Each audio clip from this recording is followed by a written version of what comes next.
Nous avons donc ce soir Jean-Luc Kerebel, qui est le patron et fondateur des éditions Kern, installé en Béarn, et qui fête aujourd'hui ses 25 ans d'édition. Et à mes côtés, Jean-Jacques Talentou, qui est professeur de géographie et qui a annoté le livre d'Élisée Reclus sur le littoral aquitain, qui est une édition récente chez Kern. Donc ce que je vous propose ce soir, c'est, comme on l'a fait déjà plusieurs reprises dans le cadre de ce Zoom, c'est d'une part de consacrer la première partie de cette soirée à la présentation des éditions Kern et la deuxième partie au livre d'Élisée Reclus, la réédition d'Élisée Reclus. Donc Jean-Luc Kerebel, 25 ans d'édition. On dit, vous êtes à la fois éditeur et diffuseur. C'est important à noter, je crois, mais vous nous expliquerez pourquoi vous avez fait ce choix d'avoir ces deux métiers différents, quand même. Et vous avez un catalogue de 600 titres. Actifs, oui. Actifs. Vous sortez 80 livres par an. Un peu moins, ouais. Un peu moins? Ouais, un peu moins. C'est ce que vous dites sur votre site. Ouais, entre 70 et ouais. D'accord. Et on pourrait vous caractériser avec deux adjectifs. Vous êtes à la fois, dans votre activité d'éditeur, à la fois indépendant et vous voulez cohérent. Tout à fait. Tout à fait. Donc, je crois que vous souhaitez un petit peu vous exprimer à partir d'un fil conducteur. Donc, je vous laisse la parole, puis je vous interromps si vous voulez, ou je vous pose des questions. Donc, vous êtes parti pour nous présenter Kern, une maison de 25 ans. Déjà, bonsoir. Merci d'être là, d'avoir affronté le brouillard, la pluie, le froid et la nuit pour être avec nous. C'est vraiment très très gentil. J'ai quelques problèmes d'élocution, donc j'espère que vous serez indulgents. Donc c'est pour ça que j'ai pris quelques notes pour que. Donc voilà, j'ai créé les éditions Kern en 97, donc on fête effectivement nos 25 ans, dans le but d'éditer des livres en lien avec la mémoire, le patrimoine, la culture des Pyrénées et du Grand Sud. Donc déjà, je voulais bâtir un catalogue cohérent en termes de thématique et un tropisme bien précis qui était le Grand Sud, avec quand même avec une production assez importante d'ouvrages sur les Pyrénées. J'avais plein de projets en tête et je voulais surtout faire des livres qui témoigneraient de la petite et de la grande histoire de ce vaste territoire et des acteurs qui la font. Pas forcément celle des rois et des reines. Ce qui m'intéressait, c'était plutôt l'histoire des petites gens. Comment on vivait sur ce territoire, donc avec des dimensions anthropologiques, ethnographiques. Et mon ambition était vraiment de bâtir un catalogue très cohérent, petit à petit, comme ces Kern que l'on constitue patiemment, pierre après pierre. 25 ans plus tard, notre catalogue est riche de quelques 600 titres. On en a publié 800. Et là, depuis quelques jours, on peut maintenant reprendre des textes qui étaient épuisés grâce à l'impression à la demande. Et donc, on va pouvoir comme ça ressortir des enfers, des titres qui nous paraissaient importants mais qu'on n'a pas pu faire éditer. Quand vous dites impression à la demande, vous êtes équipé vous-même ou bien vous faites faire? On travaille avec un prestataire qui fait de l'impression à demande. C'est très impressionnant. C'est-à-dire que on passe la commande le soir et le lendemain on a l'ouvrage. Ça permet pour des coûts assez modestes de faire revivre un fond de catalogue. Et vraiment, on essaie de creuser un sillon où s'expriment les singularités, les spécificités du territoire que je souhaite vraiment très loin d'un régionalisme passéiste. On a créé comme ça un certain nombre de collections au fil du temps. Et je voudrais comme ça vous présenter un certain nombre. Par exemple, il y a cette collection qui va célébrer, on va célébrer en 2023 les 10 ans de la collection et le 150e titre de cette collection qui s'appelle collection du Noir au Sud. C'est une collection de romans policiers dont toute partie de l'intrigue se passe dans le Grand Sud. On a ici, je voudrais saluer et remercier Simone Gélin qui a publié 5-6 polars chez nous dans le cadre de cette collection. Autre collection qu'on a créée en 2022, donc c'est tout nouveau, une collection de romans de terroir, qui s'appelle collection On dirait le Sud, un hommage à un chanteur qu'on aime bien. Autre collection encore, une collection qui s'appelle Petite Histoire, qui sont des synthèses historiques à la fois sur des sujets historiques ou sur des territoires, des villes, des pays, le Pays Basque, le Béarn, les Landes. D'ailleurs, Jean-Jacques est l'auteur aussi d'une petite histoire des Landes. Et puis d'autres collections. Mais après plein aussi d'ouvrages qui sortent, qui sont pas dans le cadre de collection. J'ai peut-être aussi oublié de dire que la collection des romans policiers compte aujourd'hui, donc j'ai dit peut-être 150 titres. D'ailleurs, nous avons réalisé pour ces 25 ans un catalogue que vous trouverez sur cette table, dans lequel on présente les 25 titres marquants qui ont marqué les 25 ans des éditions, qui est toujours c'est toujours très difficile de faire un choix parmi dans un catalogue, parce que chaque livre est vraiment une aventure, un investissement. Donc voilà, je vous invite à aller voir ces catalogues dans lesquels je m'appesantis un peu sur l'histoire et le contenu de ces ouvrages.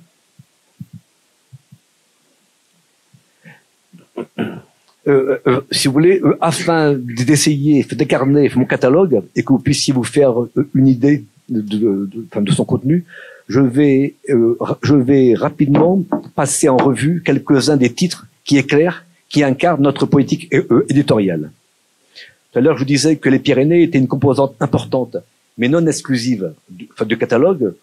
Dans ce catalogue, il y a à peu près 130 titres consacrés au massif des Pyrénées, dans toutes leurs composantes sportives, ethnographiques, historiques, anthropologiques. Et l'un des premiers titres qui est constamment réédité depuis est Adrien le dernier berger des Pyrénées, voilà, de Raymond Ration.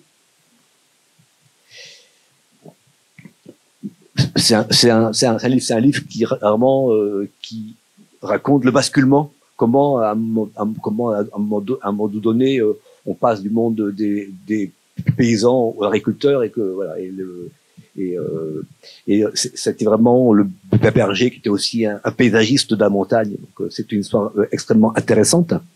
On a consacré beaucoup d'ouvrages à la transhumance dans les Pyrénées, avec notamment une réédition d'un livre qui s'appelait L'ours et les brebis, qui avait été un grand livre de Étienne Lamazou, qui avait été édité initialement par les éditions Plomb, qu'on a réédité à plusieurs reprises.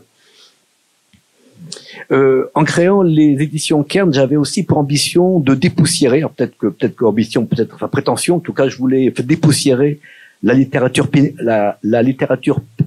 pyrénéiste, que je considérais, et que je considère d'ailleurs encore, trop prisonnière du 19e siècle.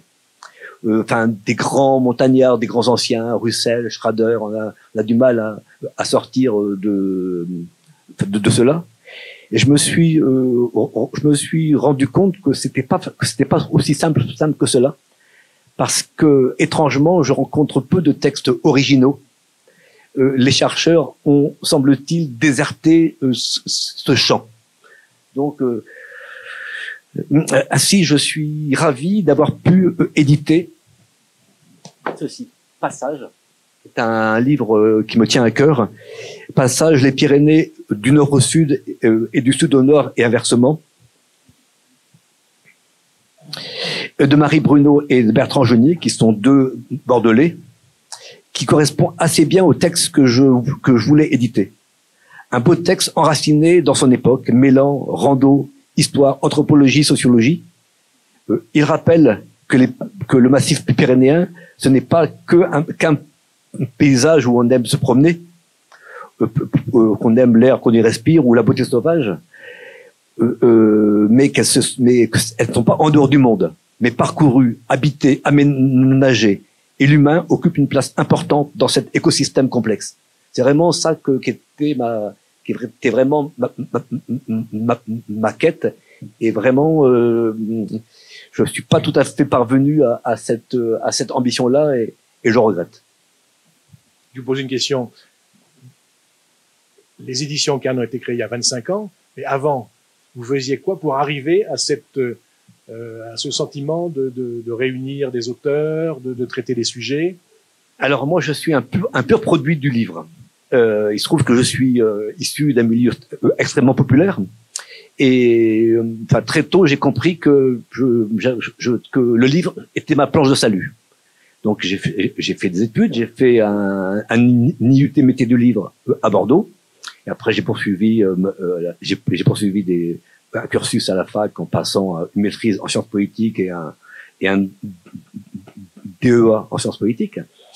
Et après, je suis devenu libraire. J'ai été libraire pendant 5 ans dans une excellente librairie qui s'appelle la librairie Georges à Talence, où j'ai été libraire. J'ai été très très heureux d'être libraire chez eux. Ensuite, je suis devenu adjoint de direction dans un espace culturel Leclerc à Pau, qui est le modèle de l'espace culturel en France. Et puis, j'ai eu la chance de devenir éditeur salarié chez un éditeur qui a aujourd'hui fermé boutique, qui s'appelait les éditions J&D et qui est devenu plus tard l'édition Atlantica. Et j'ai appris le métier sur le tas. Donc, ça m'a permis j'ai monté un réseau de distribution, j'ai fait la connaissance des auteurs. Et en fait, moi, idéalement, c'était pas le type d'ouvrage que j'aurais aimé éditer. J'étais plutôt sur des livres de sociologie, des livres de politique. J'étais très intéressé par les éditions de la découverte à l'époque. C'était un peu dans ce champ-là que j'aurais aimé aller. Et j'ai découvert chez cet éditeur, j'ai découvert les livres en lien avec le territoire. Ça m'a vraiment beaucoup plu et j'ai voulu continuer, poursuivre dans cette veine-là. D'accord. Donc, je vous ai interrompu dans non, mais c'était voilà. Il me semblait important de dire d'où vous veniez pour arriver à créer cette grande maison finalement. Tout à fait. Écoutez, même c'était effectivement, ça permet d'éclairer un parcours. Autre domaine. Autre domaine, je voudrais montrer un livre qui est paru en 2021, qui est paru il y a un an, en octobre 2022, Le Dernier Goya, de Maria Santos Sainz, qui est également bordelaise, qui est enseignante à Lisbonne. Voilà. Et je suis très fan de Goya, et que j'ai découvert au cours d'une grande exposition au musée des Beaux-Arts de Bordeaux il y a longtemps. Et je me suis aperçu qu'il n'y avait pas de livre consacré aux dernières années de sa vie passée à Bordeaux. Goya a passé les 4 dernières années de sa vie à Bordeaux, où il est décédé. Année essentielle de la vie de Goya, d'une grande intensité et créativité artistique. Et donc, c'est pour ça que j'ai commandé ce livre à l'autrice, dont je connaissais l'excellent livre qui était paru aux éditions Sud-Ouest, les Espagnols à Bordeaux et en Aquitaine. Je suis très fier de ce livre très joliment illustré, qui vient d'être traduit en espagnol. Donc, ce que je veux dire aussi, c'est que j'aime bien passer des commandes. C'est-à-dire que à peu près un tiers des livres que l'on publie chaque année sont des commandes que je passe ou que l'on passe avec mes collaborateurs à des auteurs. Autre exemple dans cette veine-là, Et on est heureux de saluer l'auteur. Voilà, on est très heureux de saluer l'auteur, Jean Emer, qui est là. Montagne, encore un essai, illustré par l'excellent Christian Gasset, que les lecteurs de Sud-Ouest connaissent, parce qu'il a longtemps dessiné dans le journal. J'ai rencontré Jean au cours d'un salon du livre, je ne sais plus où, à Pau ou à Bordeaux, je m'en souviens plus. Bordeaux. Et il se trouve que nous avions quelques amis communs, dont Christian, qui a très joliment illustré ce Montaigne, et les autres titres que Jean a publiés chez Kern. J'ai été séduit par l'élégance de l'homme et son talent d'écrivain, et je suis très très heureux d'avoir pu éditer ce livre, qui est un excellent Montaigne.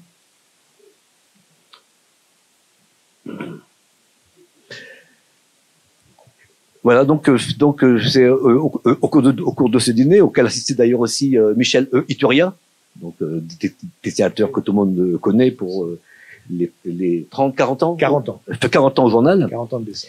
Je lui ai proposé d'écrire sur l'auteur des essais. Il a parfaitement relevé le défi. Et pour ce faire, il s'est plongé pendant 2 ans dans l'intégrale des œuvres de Montaigne. Il nous offre une biographie rêvée de l'illustre auteur, fraîche et décalée. Jean est également auteur chez Kern de la traversée des Pyrénées, les Pyrénées d'Hendaye à Banyuls par le GR10. Et puis également d'un petit livre très frais, un voyage avec un âne dans les Pyrénées, un voyage de Larens à Saint-Jean-Pied-de-Port, et qui est vraiment que je vous recommande vivement. Tout à fait.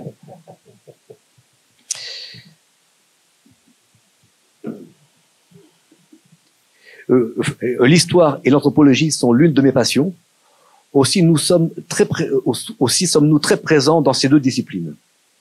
Parmi les nombreux titres que nous avons édités, je voudrais souligner Les Républicains espagnols, la Retirada de José Cubero. Les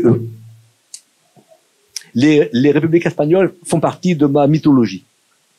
Au début des années 90, je m'étais rendu compte qu'il n'y avait pas de littérature en français sur ce thème. Le seul ouvrage que j'avais trouvé était Exodos d'Antonio Soriano, qui était le libraire de la librairie espagnole de Paris, libraire avec qui j'avais sympathisé. Et l'un de mes projets, avant même d'être éditeur, c'était de me dire, si un jour je fais des bouquins, je ferai quelque chose, un hommage aux républicains espagnols. Et j'ai passé commande à un historien, agrégé d'histoire de Tarbes, José Cubero, qui est aussi fils de républicain. Et ce livre figure parmi les premiers, si ce n'est le premier titre en français sur cette thématique, et j'en suis très fier. Nous l'avons réédité à plusieurs reprises et avons également consacré dans la collection Petite Histoire un volume aux républicains espagnols. Et sur le même sujet, nous avons publié une petite histoire des camps d'internement, un ouvrage sur Gurs et un ouvrage sur le camp de Noé, en Haute-Garonne.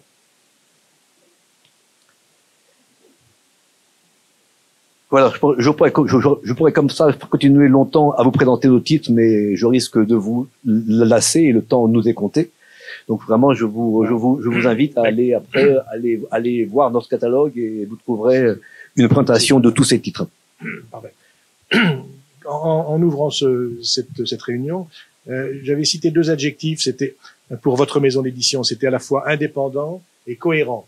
La cohérence, je crois que vous venez de nous l'expliquer, hein, votre attachement à cette région, cette grande région. Juste une petite parenthèse.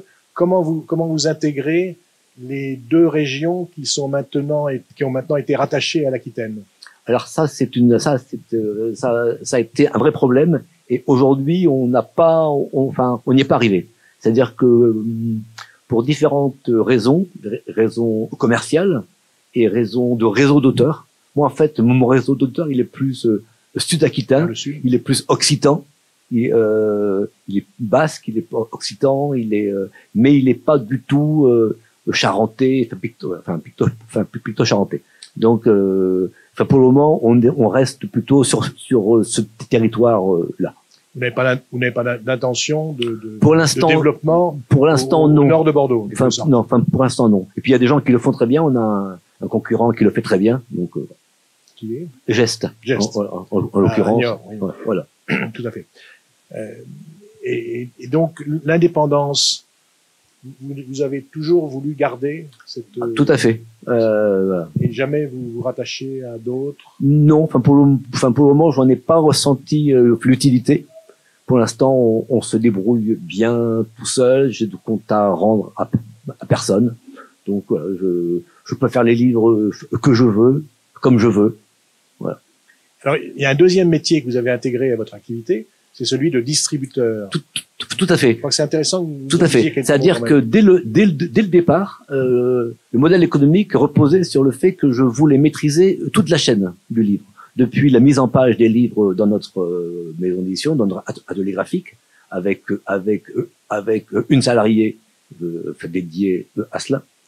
J'aime pas, moi, j'aime bien avoir des équipes et je veux pas externaliser. Donc la mise en page est faite chez nous et je voulais également maîtriser la diffusion et la distribution. La diffusion, c'est le travail du commercial qui va voir les libraires. Bonjour monsieur le libraire, il y a ça qui vient de paraître. Et la distribution. La distribution, c'est toute la partie logistique qui fait qu'on peut expédier les livres chez les libraires. Et pour moi, c'était important parce que à l'époque, quand je démarrais, il n'y avait pas vraiment de structure qui pouvait m'accueillir parce que c'était soit des gros, c'était des gros.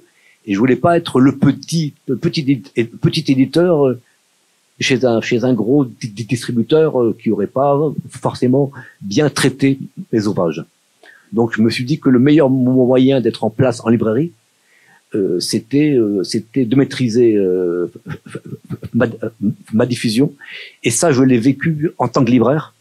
Quand j'étais libraire, j'étais notamment en charge de secteur collectivité et j'avais donc très souvent à commander des livres de toutes petites maisons d'édition et je m'apercevais que c'était souvent extrêmement compliqué et quand j'étais libraire à Pau, j'ai même eu du mal à commander un livre édité à Pau.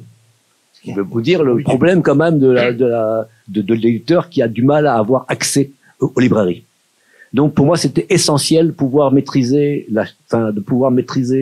ma diffusion et ma présence en librairie. D'accord. Et donc combien de maisons d'édition vous distribuez? Aujourd'hui on distribue une cinquantaine de maisons d'édition qui sont essentiellement des maisons d'édition toutes situées dans la région. Aquitaine et Occitanie, oui. D'accord. Voilà. Et parmi lesquelles Confluence, Atlantica. D'accord. Est-ce qu'on peut dire un petit mot, alors c'est pas forcément le sujet, est-ce qu'on peut dire un petit mot de la façon dont vous réagissez face à cette espèce de tsunami qui est en train de bousculer complètement l'édition française? Mais c'est là que je me dis ça ne vous concerne peut-être pas directement. Non, mais c'est là que je me dis que j'ai vraiment beaucoup de chance d'être totalement indépendant, donc de pas dépendre d'un groupe, parce qu'aujourd'hui si j'étais diffusé ou si j'appartenais à Hachette ou à Editis, j'aurais quelques inquiétudes. Non, donc moi je suis très content d'être indépendant.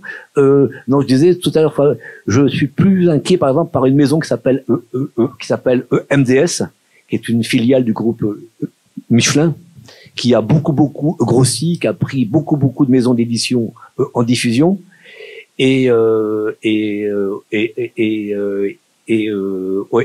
aujourd'hui, il y a des maisons d'édition qui étaient à l'époque qui étaient des gros éditeurs chez MDS, qui sont aujourd'hui devenus des tout petits. Et quand on est un tout petit chez un gros distributeur, c'est compliqué parce que les représentants qui vont en librairie, ils débarquent avec un catalogue de 200, 300 nouveautés à présenter. Et quand le libraire qui est en face de vous vous dit j'ai 1 heure à te consacrer, ben forcément vous allez au livre essentiel. Et le livre essentiel, c'est pas forcément le livre du petit éditeur.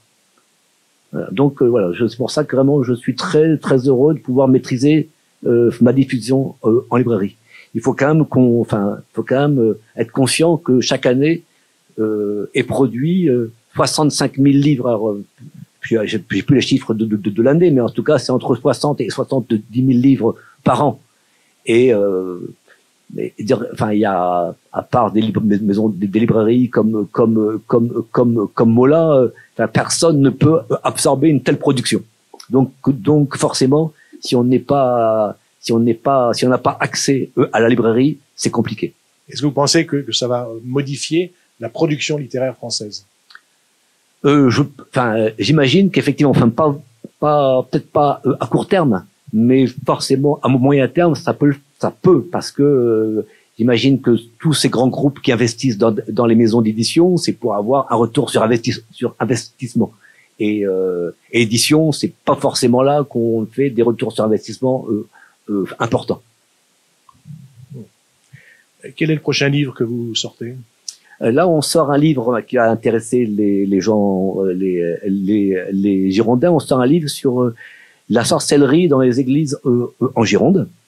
Après, on va sortir un livre dans une collection de livres consacrés aux photographes. On va consacrer un livre, une monographie consacrée à un artiste basque qui s'appelle Zigor. On va sortir une nouvelle histoire du Béarn, qui c'est quelque chose. On a sorti il y a quelques semaines une nouvelle histoire du Périgord et qui renouvelle l'histoire du Périgord en ayant confié à un collectif d'auteurs historiens et anthropologues et qui font le point sur toutes les nouvelles sur toute l'historiographie, toutes les nouvelles avancées historiques sur l'histoire du Périgord. Et donc on fera la même chose sur le Béarn, le Pays Basque. Vous allez passer en revue tout à fait. Toutes les pays tout à fait. de la région. Tout à fait. Donc ce sera ce sera une collection. Tout à fait. C'est une nouvelle collection. C'est quelque chose qu'on a fait l'an dernier aussi avec les Pyrénées. Ça s'appelle Pyrénées, état des lieux. L'idée était de reprendre un ouvrage qui était sorti chez Privat il y a 50 ans, sous la direction de Francis Wolff. C'était Privat avait sorti un livre sur les Pyrénées auquel participaient des gens comme Bartholomé Benassar. Et on a voulu reprendre ce livre 50 ans après pour dire tout ce qui avait changé dans notamment l'étude sur la préhistoire, l'étude romane. Voilà.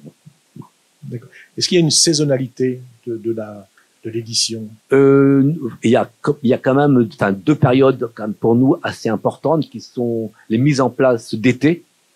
C'est pas mal d'ouvrages qui peuvent intéresser les touristes et les gens qui viennent visiter notre territoire. Et évidemment, la fin d'année, les livres cadeaux. Donc à partir de janvier, un peu plus repos. Tout à fait. Okay. Voilà. Bien. Et donc est-ce que vous allez rééditer un nouvel ouvrage d'Élisée Reclus? Mais écoutez, vous en avez déjà fait 3. On en a fait 4. C'est-à-dire qu'on a édité 4 ouvrages consacrés à Reclus. C'est-à-dire que moi je suis j'étais très intéressé par Élisée Reclus, qui est un auteur que j'avais découvert dans ma jeunesse. Je m'intéressais beaucoup à la pensée libertaire, et donc c'est comme ça que j'étais rentré que j'avais connu Élisée Reclus. Et j'ai retrouvé Élisée Reclus plus tard en m'installant à Pau, parce que donc si Élisée Reclus est né à Sainte-Foy-la-Grande, son père s'est installé ensuite à Orthès, où quand même le musée du protestantisme le célèbre régulièrement. Et donc ça m'avait beaucoup intéressé. J'ai découvert un peu par hasard qu'il avait publié des textes dans la revue des Deux Mondes, et que ces textes étaient restés totalement inédits. enfin, en tout cas, n'avait jamais été publié en livre. Donc, j'ai voulu éditer le littoral aquitain. Et à chaque fois que je fais que je rédige des textes datés, des textes anciens, j'aime bien toujours les contextualiser, parce que ça me paraît pas très intéressant, enfin, d'éditer un texte début 20e sans qu'on y ajoute un appareil critique, postface, préface, introduction, pour expliquer en quoi ce texte a encore un intérêt aujourd'hui. Et donc j'ai voulu rééditer le littoral aquitain en passant. Donc vous avez fait appel. J'ai fait appel à Jean-Jacques. J'ai réédité également un texte paru dans la revue de Monde qui s'appelle Les Basques, un peuple qui s'en va, en le faisant contextualiser par Pierre Laborde, qui est un géographe basque. Et j'ai également publié un livre sur les Pyrénées. En fait, Élisée Reclus, il a publié, il a longtemps travaillé pour la maison Hachette, et Hachette a été l'éditeur des guides Johannes. Les guides Johannes, c'est les ancêtres des guides Michelin, des guides Hachette. Le guide vert. Voilà. Et il a écrit une longue préface de 60 pages au guide Johannes des Pyrénées, préface remarquable. C'est magnifiquement écrit, comme savaient écrire les géographes de cette époque. Et on l'a fait contextualiser par Hélène Morlier du Collège de France, qui montre le rôle d'Élisée Reclus dans ses guides, et comment ces guides, enfin, sont les ancêtres des guides Michelin. Et on a un quatrième texte, plutôt un texte générique, qu'on a demandé à Béatrice Gibelin. Béatrice Gibelin, c'est la directrice de la très belle revue Hérodote. Et Béatrice Gibelin nous a donné 2 textes consacrés à Élisée Reclus, qui s'appelle Élisée Reclus, un géographe extraordinaire. Très bien, mais la transition est faite. Voilà. Et je voudrais juste, et je profite d'avoir la parole pour réitérer mes excuses à Jean-Jacques, parce que on a fait une faute. Voilà. Ça arrive. Donc là, on a mis que un L à son nom, alors que vous verrez qu'en page de garde et en 4e de couverture, son nom s'écrit avec 2 L. Bon, ok. Donc encore toutes mes excuses. Les excuses ont été présentées. Merci beaucoup. Jean-Jacques, alors on dit Taillantou, hein, Jean-Jacques Taillantou. On dit qu'Élisée Reclus est le plus grand géographe de tous les temps. C'est votre avis? C'est un personnage extraordinaire. C'est difficile. Il a vécu au XIXe siècle essentiellement. Donc dire que c'est le plus grand géographe, les géographes actuels seraient pas très contents si on disait ça, je pense. Non, la géographie évolue aussi entre-temps, hein, donc c'est difficile de comparer. Mais en tout cas, c'est un très grand géographe. Il est considéré comme le père de la géographie moderne, parce qu'il va quand même révolutionner la manière de faire de la géographie. Et même si parfois, c'est pas le cas de Béatrice Gibelin, qui a beaucoup d'admiration pour Reclus. Il y a des géographes actuellement qui n'aiment pas trop Reclus par sa démarche, qui est, comme disait Jean-Luc, si vous lisez Reclus, c'est un très très grand écrivain au départ quand même. Il a une plume extraordinaire. C'est une géographie un peu romancée, non? Ah non, c'est ça qui est extraordinaire. Oui, dans la qualité d'écriture. Oui. Hein. Voilà, mais c'est pas romancé dans le sens où non, pas du tout. Non, sur le plan scientifique, c'est très rigoureux. C'est une géographie qui est avant-gardiste en fait, parce qu'au XIXe siècle, même au XXe siècle, où la géographie que peut-être la plupart d'entre nous avons connue, c'était une géographie purement physique. Là, c'est vraiment l'homme qui est au cœur de la géographie, et la géographie, normalement, c'est ça. Il y a beaucoup d'économie dans le... Il y a l'économie, donc l'homme, tout ce qu'il y a à l'homme, en fait, rattache tout quand même. L'homme est au cœur du livre, que ce soit à travers l'économie. Il y a l'économie et la politique. Et la politique, oui. Parce que, bon, et l'histoire, c'est un géographe. C'est pour ça que les géographes, pendant longtemps, une époque, en tout cas, dans, on va dire, les années 50 à 80, il n'était pas aimé parce que c'était un historien aussi en même temps. Et que c'est un extraordinaire historien. Et c'est pour ça que moi, je l'ai rencontré à travers l'histoire plus qu'à part, à travers la géographie. Parce que je m'intéressais beaucoup, depuis 30 ou 40 ans, à l'histoire des Landes et en particulier à l'histoire du littoral. Donc c'est un personnage que j'ai croisé et j'ai découvert Reclus à travers l'histoire locale, à travers ce thème-là. vous parlez des Landes, il n'est pas très gentil avec les Landais, hein, parce qu'il les trouve un peu cupides. Oui. Il fait un portrait, alors c'est un peu. Il leur taille un peu là. C'est vrai. Par contre, il fait de très très beaux textes et descriptions des personnages, par exemple des échassiers. Oui. Oui. Mais c'est pas un cliché du tout. C'est un des rares personnages au XIXe siècle qui est capable d'expliquer ce qu'est un échassier, un berger landais. Encore aujourd'hui. Et pourquoi on utilise exactement ce mode de déplacement? Parce qu'on lit encore aujourd'hui au XXIe siècle des énormités là-dessus. Hein. Les bergers qui traversent les marais, on le dit toujours. Sauf que c'est une erreur monumentale. Si vous réfléchissez un peu, on peut pas traverser un endroit boueux et inconfortable avec des échasses, c'est-à-dire des bâtons plantés dans l'eau ou dans la boue. Donc, en fait, lui, il fait une description mais magnifique au bout de vue écriture. Et là, il a un regard, il a un sens de l'observation extraordinaire. En tant que géographe pur, on va dire, des paysages, mais l'homme n'est jamais oublié. Alors, moi, j'ai noté quelques mots. Alors, vous avez parlé des échasses déjà, mais il y a un mot, il faut expliquer un peu, c'est l'alios, parce que c'est un peu constitutif des Landes. Oui, alors ça c'est un grès, en fait, pour simplifier, qui est à peu près 1 mètre sous terre de l'ensemble, on va dire, du triangle landais sableux, c'est-à-dire ce qui correspond en gros aux landes forestières. Hein. Donc c'est à 1 mètre du sol. Alors tout le monde a une polémique toujours, ces scientifiques ne sont pas tous d'accord entre Alios et Garluche, mais c'est une pierre donc de grès et qui a une particularité, c'est qu'elle est composée en partie de fer. Et elle va être utilisée au XIXe siècle comme les Landes vont devenir le pays des forges, et avec un minerai local, ce qui paraît aujourd'hui extraordinaire. C'est-à-dire on était capable de fabriquer des matériaux à base de fer avec un minerai local, avec une matière première, un combustible local qui était le pain, et une machine pour actionner les premières machines des forges, et les soufflets par exemple, on utilisait la force de l'eau. Il y a d'autres pages, moi, que je trouve assez extraordinaires, c'est tout ce qui concerne la formation des dunes. Oui. Il a sur ce sujet-là une description assez précise, très technique même. Très technique, alors très très réaliste. Enfin, il a modestement travaillé beaucoup sur le thème des dunes, c'est remarquable. C'est-à-dire que il faut bien penser, c'est pour ça que j'avais mis cette image en première. Je peux vous la montrer plus loin. Hein, c'est une des rares images du littoral, on va dire aquitain. Là. Aquitain. Alors quand je dis aquitain, je vais exclure la partie basque. C'est pas parce que c'est les Basques, hein, parce que géographiquement c'est différent. Mais quand vous allez de la Pointe de Grave jusqu'à Anglet, quand vous êtes à Anglet, vous êtes sur une côte qui ressemble étrangement à la côte anglaise. Jusqu'à l'embouchure de l'Adour. Même après, vous franchissez l'Adour quand vous êtes à Anglet, jusqu'à la Chambre d'Amour. C'est le même type de plage que Cassoulac ou à Mimizan. C'est exactement la même chose, la même configuration. Après, c'est une côte rocheuse, c'est le bout des Pyrénées, donc on rentre dans un autre paysage côtier. Mais donc ce paysage, il était très très très particulier. Et donc en plus, il arrive à un moment où le littoral aquitain va complètement se transformer, mais à tout point de vue. Il y a une métamorphose totale qui va se faire.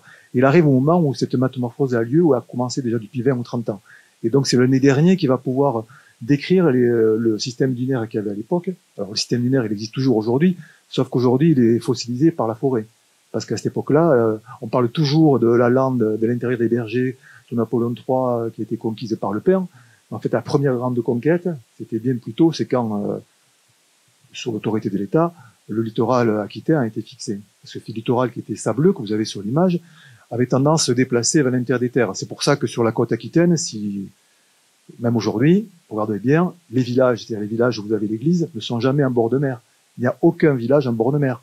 Les villages que vous avez en bord de mer, ce sont des stations balnéaires récentes, c'est-à-dire milieu 19e siècle et surtout 20e siècle. Voilà, donc il a fallu fixer ces sables pour éviter que ces sables aillent un peu plus vers l'est, repoussent encore plus les villages vers l'intérieur des terres et menacent les cultures et mettent en difficulté les populations. Donc ce regard-là, il l'a et il va décrire magnifiquement ça. Il va même décrire la manière dont on va commencer à fixer ces dunes et donc métamorphoser l'ensemble de la côte. Et transformer l'économie aussi. Et en même temps transformer l'économie. Alors ça, indirectement, il parle de la fixation des dunes qui va permettre ce qui se passera à la même époque. Quand j'ai dit à la même époque, c'est-à-dire de l'édition du livre. Le livre. Il n'y a pas eu de livre, en fait. Jean-Luc parlait d'un livre, mais en fait, ça a été. Alors, je peux vous l'expliquer rapidement. Dans la revue de... Voilà. Vous aviez une autre question? Pardon. Non, mais c'est pour juste parce que je vois que le temps file. Bon, je vais passer. Alors, je vais pas vous montrer tout ce que j'avais prévu, parce que ça, je l'avais prévu pour une conférence au mois d'août, donc j'emprunte ce que j'ai déjà fait. Voilà. Mais donc, bon, il y avait une phrase qui est très célèbre que reprend Béatrice Gibelin, c'est « J'ai parcouru le monde en homme libre », parce que bon, pour parler de Reclus, il faudrait des heures, parce que c'était aussi, tu dis libertaire, c'était un anarchiste. Anarchiste, c'est ça. Et c'était, tout à l'heure, vous me posez la question, hein, aujourd'hui, il est peu connu, c'est vrai, alors que c'était un personnage du siècle extraordinaire, qui était reconnu dans le monde littéraire et dans le monde scientifique de la géographie, même si ses méthodes pouvaient être contestées, mais l'homme était en plus anarchiste, impliqué politiquement. Donc c'est un personnage extraordinaire. Un communard. Oui, un communard. Il va payer tous ses engagements. Hein. C'est pas simplement du discours. Il est sur le terrain. Oui, c'est un homme qui va jusqu'au bout de ses convictions. Voilà. Donc cette phrase, elle le résume bien. J'ai parcouru le monde en homme libre, et c'est vrai que c'est en plus un homme. Enfin, moi, j'ai découvert plus le personnage au jour le jour. Quand il voyage, qu'il parcourt l'Europe et qu'il parcourt une partie du monde, la France, il l'a parcouru tout le temps à pied. C'est-à-dire quand il va travailler, il part très jeune avec son frère en Allemagne. Son père dont vous avez parlé, qui est quand même très sévère et très dur, qui lui donne une éducation solide mais rigoureuse. Quand il part en Allemagne, il part à pied. Quand il fait toutes ces voyages pour rechercher, pour décrire, pour travailler, en particulier pour Hachette, il fait tout à pied. Jamais il se déplace à cheval, où il aurait eu les moyens de le faire. Le train arrive dans les années 1850, il n'y a pas de problème. Il fait tout à pied. Et c'est ça qui est vraiment un homme libre à tout point de vue. Et quand il va partir en Amérique, quand il va écrire dans la Revue des Deux Mondes, il a déjà parcouru pratiquement toute l'Europe. Il est allé en Amérique, aux États-Unis, au moment de la guerre de sécession. Il va être marqué par ça. Ça va en plus renforcer ses convictions d'homme libre et se battre pour la liberté de ces malheureux esclaves. Il va aller en Amérique du Sud, il va revenir, il a à peine, même pas 30 ans à cette époque-là. Hein. Voilà. Donc, bon, ça je passe vite, c'était simplement des petites bibliographies, ça correspondait à ce que tu disais, Jean-Luc, les grandes références pour Reclus, vous les avez là, avec un livre qui est peut-être peu connu, c'est le dernier, là, Vincent Jean Didier. Lui est connu, mais le livre est remarquable, extraordinaire, magnifique, magnifique livre. Et alors, j'avais pris, c'était pour montrer un peu le personnage quand même, vous pouvez le lire, vous allez voir que c'est très contemporain. C'est écrit en 1800, je sais pas si vous le voyez, hein, 1864. Hein. Vous le voyez au fond, je peux vous le lire rapidement. L'homme qui par ses travaux peut ainsi troubler l'économie des rivières dérange également l'harmonie. Sans mentionner l'influence toute locale que les villes exercent en élevant la température et malheureusement aussi en viciant l'atmosphère, il est certain que la destruction des forêts et la mise en culture de vastes étendues ont pour conséquence des modifications appréciables dans diverses saisons. Ça aurait pu être écrit hier dans n'importe quel grand quotidien. C'est un pionnier d'écologie? Quelque part, oui. Souvent, il est présenté comme voilà un des premiers partisans de l'écologie. Voilà. Et donc ça, on pourrait l'écrire aujourd'hui. Et puis un deuxième, alors il est un peu plus long. Je vous le résume. En gros, il décrit de manière assez extraordinaire, tout simplement, la mondialisation. Et il prend l'exemple d'usines qui s'installent dans d'autres régions que leur lieu de financement ou leur lieu de production, enfin ainsi de suite. C'est assez extraordinaire. Et je pourrais en passer plein comme ça d'extraits. Et tout à l'heure, je relisais, alors c'est pour montrer qu'il est dans l'actualité, mais si vous parcourez le livre un peu plus tard de Littoral Aquitaine, à un moment donné, il vient, c'est pas à un moment donné, il parcourt toute l'Aquitaine, je vous dirai pourquoi et comment rapidement après. Il va bien sûr sur le bassin d'Arcachon, bassin d'Arcachon, et surtout sur Arcachon qui est en train de naître. Arcachon, quand il va en 1855 ou 56, ça fait, voilà, l'Arcachon vient de naître 15 ans avant, c'est tout. C'est le début de la station balnéaire, il y a pas grand chose. Mais il parle de la forêt usagère de la Teste. Alors, vous le lirez, c'est extraordinaire. C'est pareil, ça aurait pu être écrit pendant cet été, après les incendies, quand on a remis on va parler des polémiques qu'il y a depuis 500 ans entre les vieilles empires, les vieilles endroits, ainsi de suite. Il fait un tableau, mais c'est effarant la capacité qu'il avait d'analyser une situation très localisée. Vous parlez d'Arcachon, sur Arcachon, il y a notamment des pages de description de la pêche et des pêcheurs qui sont assez étonnantes. Hein, la façon dont et c'est là où c'est pour ça que je parlais de géographie romancée. Parce que oui, tout à fait. Il y a une écriture c'est magnifique, hein, très vivante, très vivante. Et donc c'est facile à lire. C'est pas c'est pas ingrat souvent la géographie. Enfin, moi j'ai eu beaucoup d'élèves et souvent la géographie ils considéraient comme ça que c'était quelque chose d'ingrat alors que ça n'était pas. L'histoire est souvent magnifiée.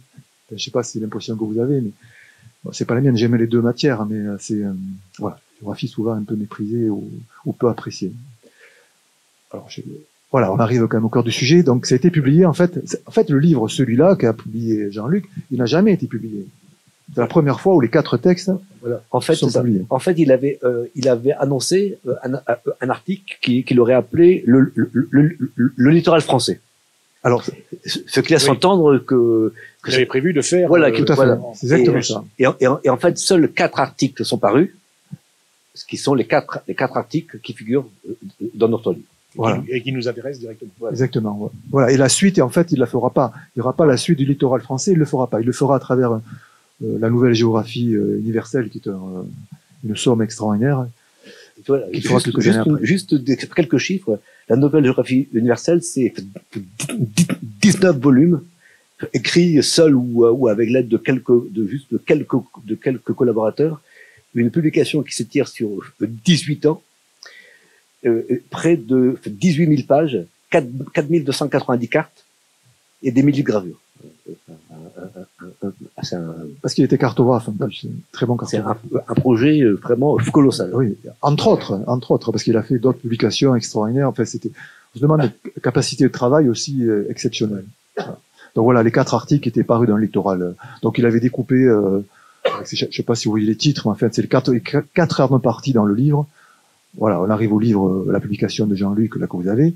Alors, je vais passer très très vite sur ce que je voulais retenir, parce que, c'est-à-dire ce livre-là que Jean-Luc vous a présenté tout à l'heure, c'est le témoignage de Reclus est exceptionnel. Alors, en dehors de la qualité d'écriture, de la qualité d'observation, c'est exceptionnel quand on veut s'intéresser aussi donc à l'histoire de cette côte, parce qu'il y a très très très très peu de témoignages du littoral jusqu'au début du XXe siècle. Il y a très très peu de témoignages écrits décrivant la côte, décrivant l'activité, décrivant les paysages. Alors, je fais un petit rappel pour vous donner une idée du très très peu d'exemplaires qu'il peut y avoir. Il y a eu en 1700, je crois 27, ça n'a pas été publié, ça a été publié dans les années 2000 par l'édition de l'Entre-deux-Mers. Mais c'est un manuscrit qui avait été commandité par le roi de France et qui voulait faire une inspection alors vous allez voir que là aussi, l'histoire n'a pas changé. C'était donc il y a 300 ans et le roi c'était Louis XIII, voulait absolument faire une inspection pour savoir quel était l'état des pêches en France. Donc il a envoyé un homme qui s'appelle le maçon du parc, qui va parcourir toutes les côtes de France et qui va faire des rapports recensant, par exemple, inventoriant toutes les techniques de pêche. C'est un document extraordinaire et en même temps racontant aussi la manière de vivre des gens. Mais on se rend compte, quand on lit l'ensemble des procès-verbaux, qu'il fait un état catastrophique de la pêche. Il est inquiet déjà par le pénurie de poissons. On est en 1727. 1727, 300 ans après, on dit la même chose. Alors, certainement beaucoup plus grave, évidemment. Mais l'inquiétude était déjà là au début du XVIIIe siècle.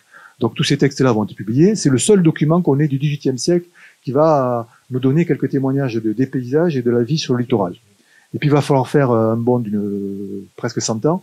C'est le premier livre vraiment qui va consacrer au littoral gascon, qui s'appelle Promenade sur les côtes du golfe de Gascogne, par un homme qui s'appelle Jean Thor. Alors Jean Thor, c'est un personnage qui était un très très grand botaniste, reconnu au niveau mondial, qui était médecin d'Aqua, et qui va parcourir la côte, et qui va faire en fait de ce livre une sorte de en même temps de guide. Le premier guide de la côte landaise, c'est lui qui le fait, enfin, côte gasconne, pardon. Il va même jusqu'à Biarritz, donc même sur la partie basse il va. Et il décrit là aussi la côte, les mœurs. C'est un document exceptionnel qui est utilisé beaucoup encore par les historiens. Et après, il y a un autre texte qui va arriver beaucoup plus tard. C'est celui, enfin 50 ans plus tard, c'est celui de Reclus. Et 20 ans plus tard, il y a un autre texte qui va le compléter.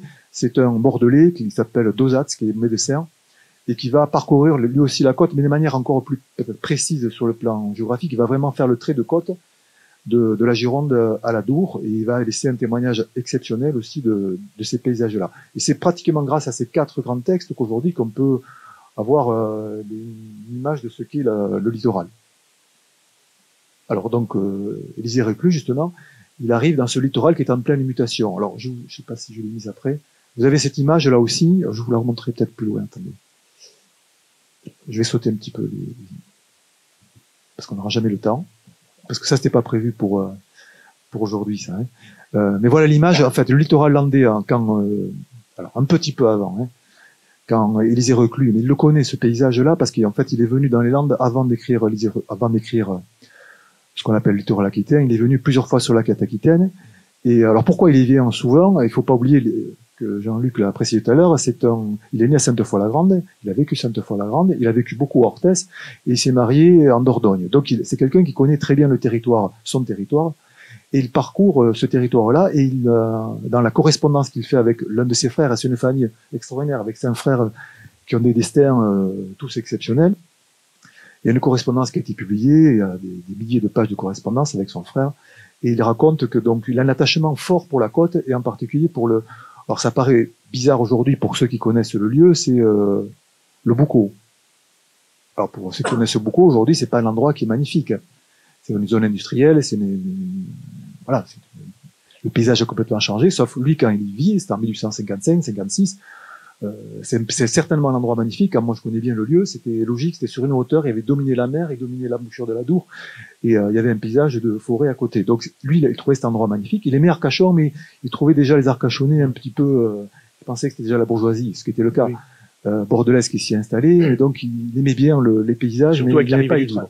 Exactement, avec l'arrivée du train. Donc, le paysage qu'il y avait un petit peu avant son arrivée sur la côte, ça ressemble étrangement à cette image-là, parce qu'évidemment, on n'a pas de photos. Aucune photo de la côte aquitaine avant la fin du XIXe siècle, et quand les photos arrivent à la fin du XIXe siècle sur la côte est déjà celle en partie celle que nous connaissons. Parce que la côte que vous connaissez, vous, aujourd'hui, si vous y repenserez peut-être quand vous irez à la plage, vous partez de la Pointe de Grave jusqu'à Anglette, quand vous allez à la plage, vous franchissez une dune. La dernière dune, qui est la même. Cette dune est totalement artificielle. Alors, l'homme s'est servi de la nature pour la faire, mais elle est totalement artificielle. Et à l'arrière, cette dune artificielle, c'est-à-dire que cette image-là, qui est de 1847, ce dessin, de gravure plutôt, en fait, le graveur fait une erreur monumentale, c'est mettre un rocher, bien sûr, sur la côte andaise, et Girondine, il n'y en a pas. Vous voyez au premier plan, peut-être. Par contre, l'arrière-plan est tout à fait réaliste. C'est-à-dire qu'aujourd'hui, quand vous êtes à la plage, vous refranchissez cette dune littorale qui n'existe pas à cette époque-là. On a plutôt ce paysage-là, c'est-à-dire un paysage complètement chaotique, de dunes, surtout en bord de mer. Et ce paysage de dunes, vous allez l'avoir entre la côte et jusqu'à 5, 6, 7, 8 kilomètres de la mer. Je prends l'exemple, alors pour vous, alors, mauvais exemple, c'est... je sais pas, non. Dans les Landes? Non, en Gironde, je connais avec Soulac, voilà, cherchez-le. Soulac, c'est un peu le contre-exemple. Encore, c'est pas vrai, parce qu'en fait, en retravaillant sur Reclus, du coup, je me suis repenché sur Soulac et les travaux remarquables qui ont été faits sur Soulac, où on démontre bien que la côte était beaucoup plus loin qu'elle est aujourd'hui, que l'église de Soulac, qui a été envahie par les sables, était beaucoup plus éloignée de la mer que nous, qu'aujourd'hui. Et quand vous allez à Soulac, si vous regardez l'église de Soulac, elle est ensablée, elle est enterrée. À l'arrière, la dune est présente, elle a été désensablée à peu près à l'époque où Reclus fait la visite sur la côte aquitaine. Il en parle d'ailleurs dans le littoral aquitain, il décrit bien le désensablement de l'église. Donc on a un paysage comme ça, tourmenté, et qu'il va falloir fixer. Et ce qui va se passer à l'époque où Reclus se balade sur la côte aquitaine, pratiquement l'ensemble du littoral est fixé. Alors je vais passer tout ça, parce qu'on n'aura pas le temps. Tout le système de cartes que j'avais montré pour montrer l'évolution de la côte, on va passer. Voilà. Par exemple, c'était pour vous donner une idée du paysage. Alors la carte est très mal orientée, mais c'est volontairement le géographe de l'époque qui l'avait fait.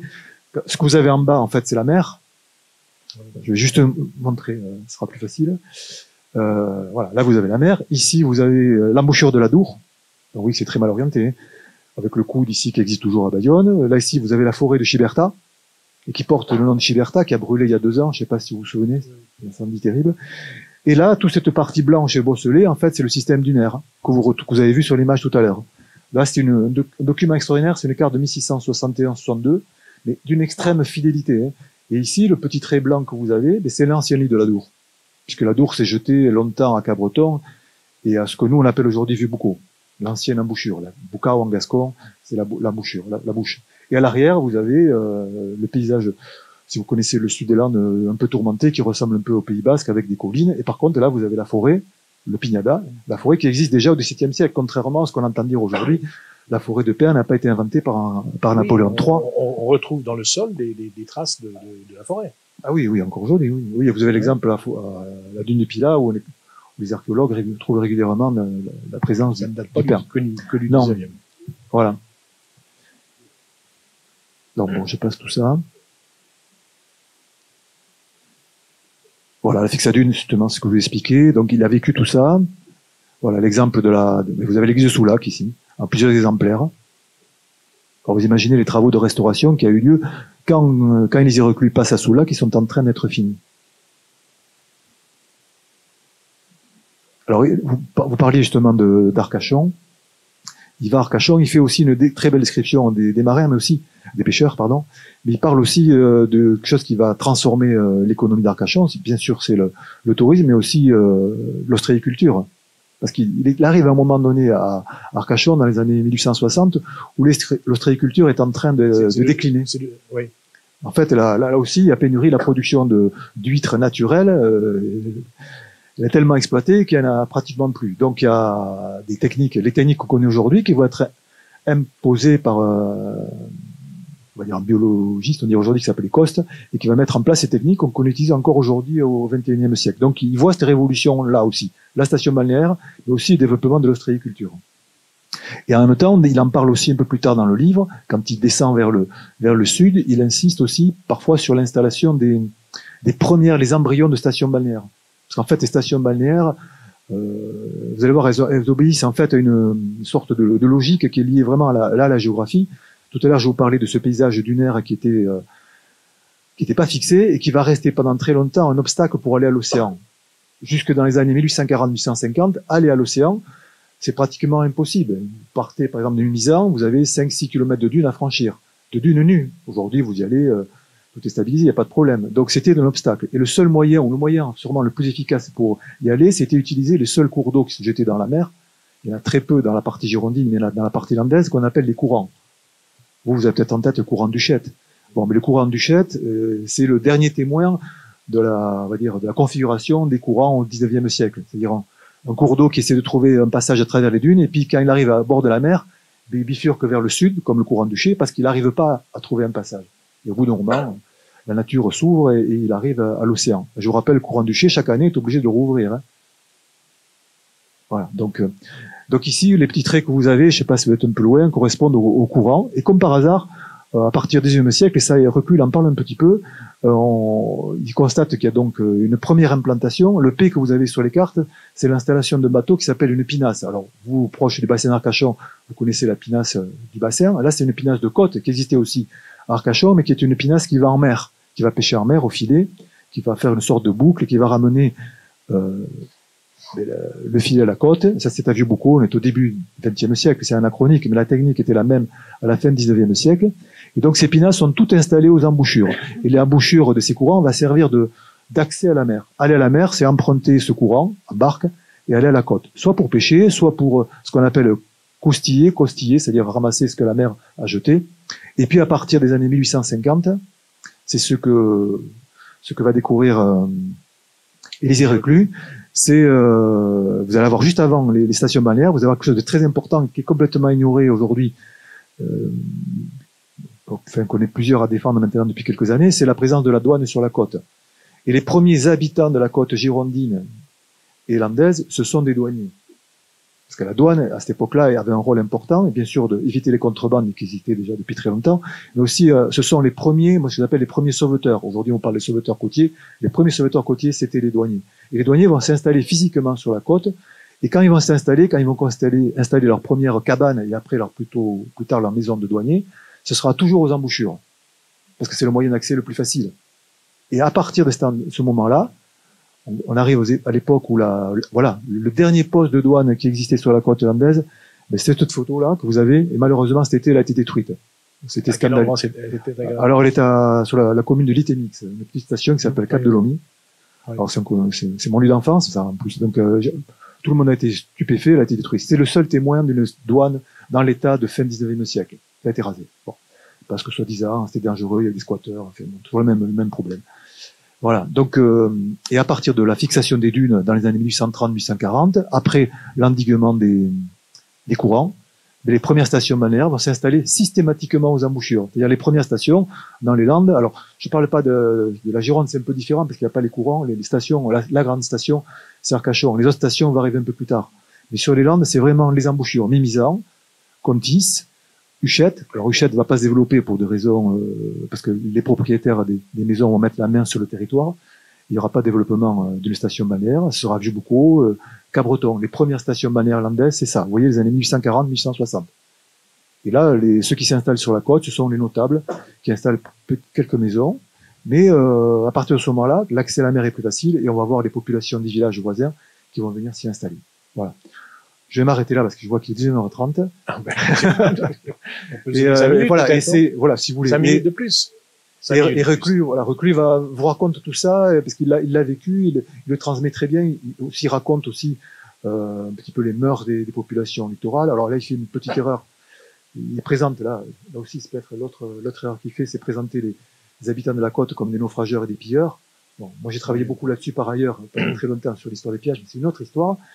Voilà. Et je voudrais juste revenir sur un thème qu'il aborde, qui est extraordinaire et qui a été complètement négligé plus tard par les historiens même du XXe siècle sur les Landes. C'est peut-être celui qui va faire la plus belle description de la Lande. Il y a tout un chapitre qu'il appelle les Landes du Médoc, c'est le premier. En fait, il décrit la Lande du Médoc qui est la même, la Lande du Marancin, la Lande du Borne, la Lande de la Grande Lande, c'est la même. Mais c'est extraordinaire. Quand on le lit, si vous avez croisé ou vu des photos de Félix Arnaudin, ça vous dit quelque chose, je pense. Mais, vous le voyez, mais c'est magnifique. On a l'impression d'être dans la lande et il a totalement compris quel était le paysage, la manière de vivre, l'atmosphère et ces fameux hommes qui se déplacent sur des bouts de bois. Il les décrit à merveille. Et je vais conclure juste avec ça. Après, j'arrête aux ennuyés. Et là aussi, comme tout à l'heure, vous avez vu les 2 premiers textes que je vous montrais où il anticipe ce qui va se passer plus tard, 150 ans plus tard, la mondialisation ou la pollution, ainsi de suite, l'écologie qui se met en place. Il est là en 1857, c'est-à-dire l'année où la loi sur la mise en valeur des landes, c'est-à-dire le boisement de la lande à l'intérieur des terres, c'est-à-dire au-delà, en gros, de nationalisme d'aujourd'hui, de l'autoroute. Et il s'est rendu compte en 1857, donc tout de suite, dès que, à partir de l'implantation du pain dans cette zone-là, l'économie de cette région allait changer. C'est-à-dire, il a déjà anticipé que cette forêt allait chasser les acteurs du moment qui étaient les bergers, c'est-à-dire la fin du berger, et qu'elle allait avoir une autre économie qui allait mettre en place, et une autre population, les bergers allaient disparaître, et que c'était les résiniers, les gémeurs, qui allaient, pas dominer, parce qu'ils étaient plutôt eux-mêmes dominés, mais en tout cas, qui allaient œuvrer dans ces territoires-là. Les gémeurs étaient des ouvriers. Par contre, il a des propos assez durs sur ce qu'ils appellent les capitalistes, oui. Qui exploitent la gemme, d'ailleurs, parfois, outre mesure, en quelque sorte. Alors, là aussi, ça veut dire qu'il est très, très bien informé de l'actualité du moment aussi. Hein. Donc, d'où était son intérêt pour la politique, mais aussi de ce regard d'historien. C'est l'époque où on commence dans les années 1863, par exemple, quand il publie, en 63, il y a une des premières grandes, enfin, c'est pas la première, il y a déjà eu 1836, mais il y a une première grande révolte à Sabre, en particulier, au cœur de la lande qui est en train d'être forestière, des premières grandes révoltes de résiniers, qui ne comprennent pas pourquoi ils sont si mal payés, qu'ils vont négocier une part plus importante de la production de gemmes. Et tout ça, ils le voient très bien. Et qui viennent avec des bâtons ferrés, pointus. Exactement. Ferrés. Tout à fait. On peut dire que ce sont les maquillas ou pas? Non. C'est une très excellente remarque, parce que moi je pense que c'est la même chose que le maquila. Qu'en fait, 50 ans plus tard, quand il y aura de très très grandes révoltes résinières dans les Landes qui sont complètement oubliées là aussi, en 1907-1910, on aura les mêmes descriptions que Reclus, quand la presse le fera, ou quand les rapports de gendarmerie feront les mêmes.